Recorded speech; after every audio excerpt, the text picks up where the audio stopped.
নমস্কার, সকলকে গণেশ চতুর্দশীর অনেক অনেক শুভেচ্ছা। শুক্রবার রাতে বরের সাথে একটু বাজারের দিকে গিয়েছিলাম। গিয়ে দেখি বাইরে কি সুন্দর গণেশ পূজার মহল তৈরি হয়েছে। গাড়িতে গাড়িতে ঠাকুর নিয়ে যাচ্ছে, রাস্তার পাশে সমস্ত দোকানে ছোট্ট ছোট্ট ঠাকুর বিক্রি হচ্ছে। দেখে এত ভালো লাগছিল, ঠিক যেমন দুর্গাপূজার আসার আগের মুহূর্তে হয়। এতক্ষণ তো সব কিছুই ঠিক ছিল, এই যে এখান থেকেই শুরু হলো সমস্ত সমস্যা। বাপরে কি যে জ্যাম! এই জ্যামে দাঁড়িয়ে থাকতে থাকতে নেমে গেল বৃষ্টি। আমাদের কাছে না আছে কোনো রেনকোট আর না আছে কোনো ছাতা, তাই অসহায়ের মতন একটা দোকানের পাশে দাঁড়িয়ে বৃষ্টি থামার অপেক্ষা করছি। তবে বৃষ্টি তো থামার কোনো নামই নিচ্ছে না।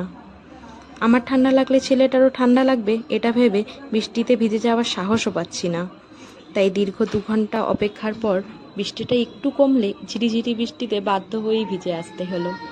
এরকম ছোট্ট ছোট্ট মিনি ব্লগ আমি আবার তোমাদের সাথে শেয়ার করব।